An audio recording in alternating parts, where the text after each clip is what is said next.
We've got Zoe from Druthers, we got Chuck Black from Freedom Forum, we got Todd Noel from RU News. But we've got some other independent media here that have been doing the work for the last 2 years. We've got Ed from Kevin J Johnston Show. He has supplied us with our sound today. We've got Gord from Bright Light Media, who's been interviewing everybody and anybody. Watch them. We have Tommy Rodgers. He's on YouTube. Tommy Rodgers 2021 on BitChute. He's on every rally as well. We've got Mike Bear from Free Speech Media. You see him everywhere as well for the last year. We have Truth Seeker. We have Keck Vest on BitChute and Truth Seeker, and we've got Fighting Hate 101 on YouTube.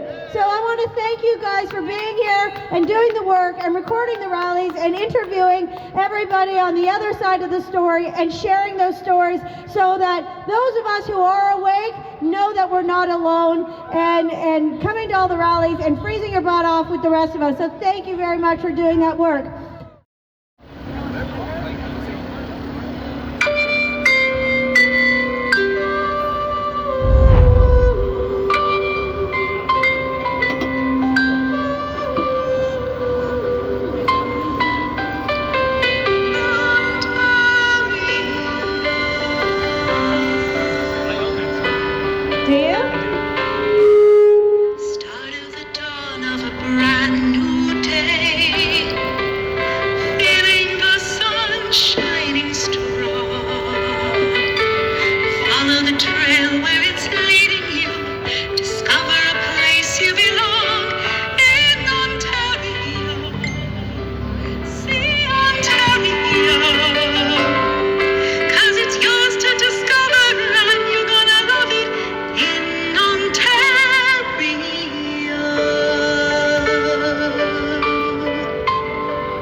Start of the dawn of a brand new day, feeling the sun shining strong. Follow the trail where it's leading you, discover a place you belong.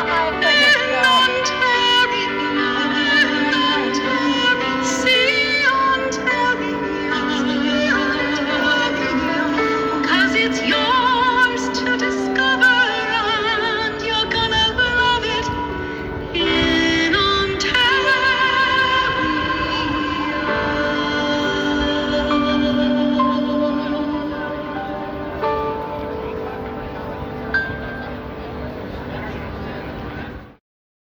Hey, CBC, we're here. You better pay attention. We are winning the war on the hearts and minds of the public. We're gonna do it. You guys are lying by omission. The government did this to us. It's not, the virus exists, yes, no, doesn't matter. There's no reason for emergency lockdown. Are you guys listening, or are you just turning your backs on the public? Lies by omission. You will be held accountable. People are learning the truth, and it's not coming from you guys. You have a responsibility to the Canadian public to get all sides of the story. You will be held accountable.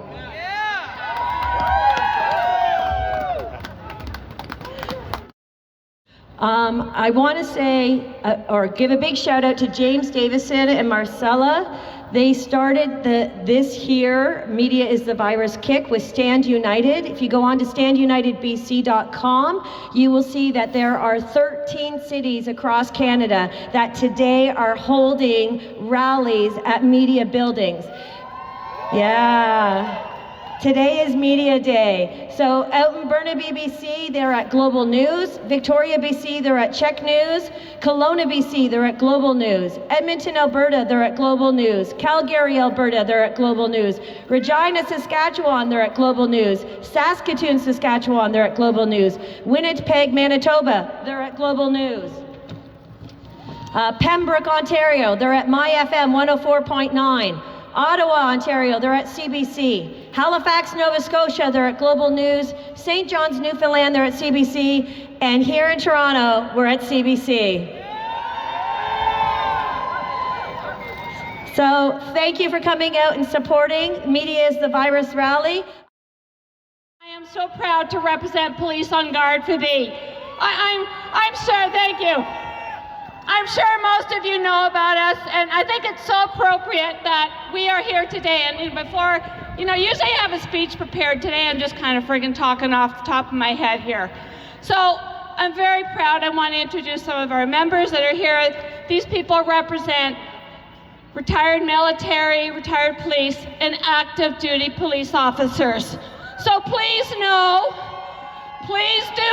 that our numbers are growing, and we are getting more and more active duty officers that are seeing what the hell's going on here, okay? It is happening. And I think how appropriate that we're in front of the fake news today, right? Because Police on Guard has hired Rocco Galati. Rocco filed in a statement of claim in May with the Ontario Superior Court. We're suing the Attorney General of Canada, Ontario, Chief Cake, Doug Ford, and 5 police chiefs. It's the first time in Canadian history the police have ever challenged the government in court. And not one bloody word from these people. We also have here Mike, and I'm sorry, I'm going to probably brutalize your name, Mike Schwartz. He is, I believe, a podcaster. We also have Mike Bear here from Free Speech Media, and we have Juma here from Impenetrable. Hey, Juma. Juma live streams everything. And I want to thank all of the public that live stream truth as they live it, because we know there are a lot of people that don't know the truth. The problem with arguing against the fabricated science is it gives these criminals in power an escape hatch of plausible deniability should their plot fail. So they can turn around and say, we did our best with the science we had. It's not our fault. We need to all be very clear on the opposition to call it for what it is. This is one big damn lie. I call it the great lie of the ages. I'm an adult ESL educator with the Toronto District School Board, and like many, I'm currently on unpaid leave for refusing to subject myself to 3 pulls of the Pfizer trigger in a game of medical Russian roulette.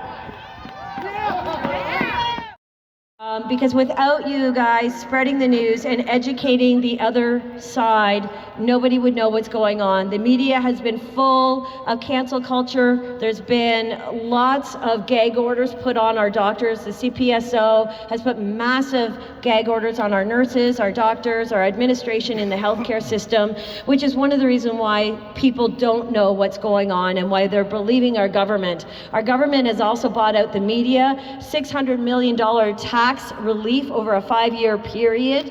Did you know that the CBC makes over $1 billion from the government?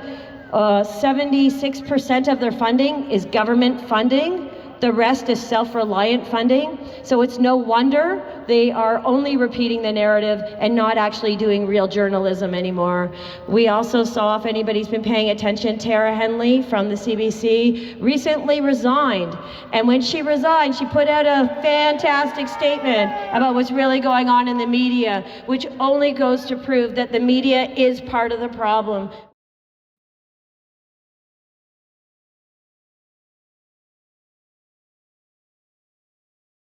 I caution everybody that, once I was a real journalist, up until about 2 years ago when I started covering the most important story of our time, and now real journalists won't talk to me anymore.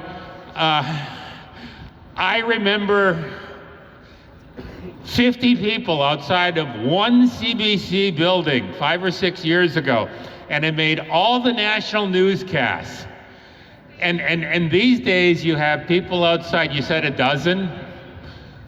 big buildings full of journalists, officially at least, and it doesn't make any of the news services. As a matter of fact, I think everybody in that building made a point of staying home today so they wouldn't be infected. What do you think about the lack of news coverage? Obviously, you're protesting against it, but can you talk about some of the reasons why people don't want to hear what's actually going on? Censorship! Liberals! I mean, a lot of you could probably answer this question better than me right now, but I mean, like, I'm not, you know, necessarily the most experienced person. Oh my goodness. Okay. Well, I mean, I think I tried to cover the point in my little speech about what they don't want us to know, right? And we all know that there must be incentive for them to keep this information, right? And that's why I'm asking questions. Why does the media not tell us about products that are being pushed on us that could harm us and, you know, and our children? I don't understand why our taxpayer money is still going to support you, because in any other job sector, you would have been fired by now. So I don't get it.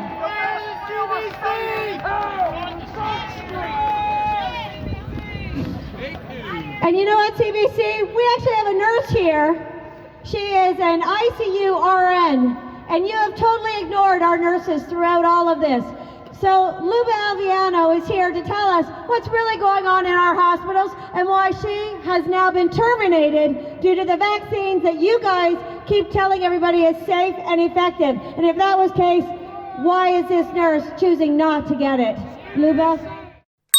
Pretty certain YouTube's not going to like this, so there's a link in the description if you want to see the full speech.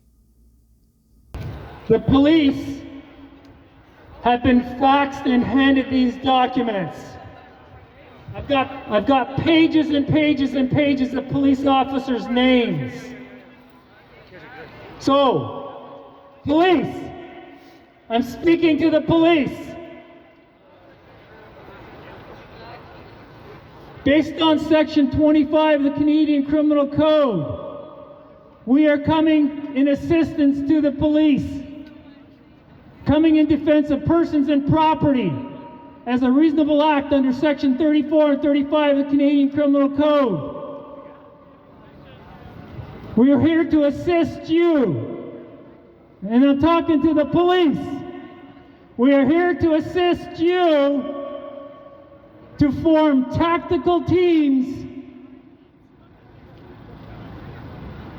to effect high-risk arrests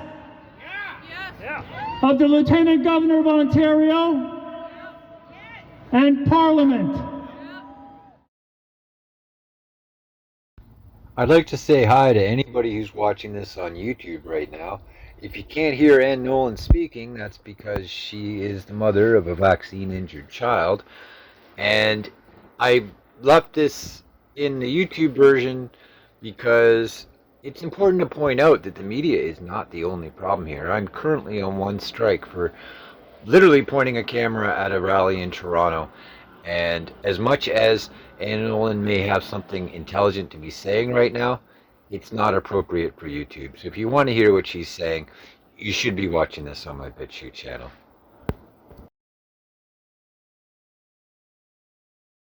And maybe some people haven't seen the flyer because everything is freaking censored and shadow banned, right?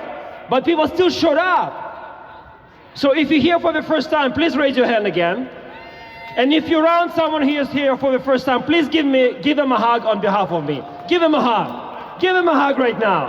And look around yourself. And please, let's make this a habit every single rally across the country.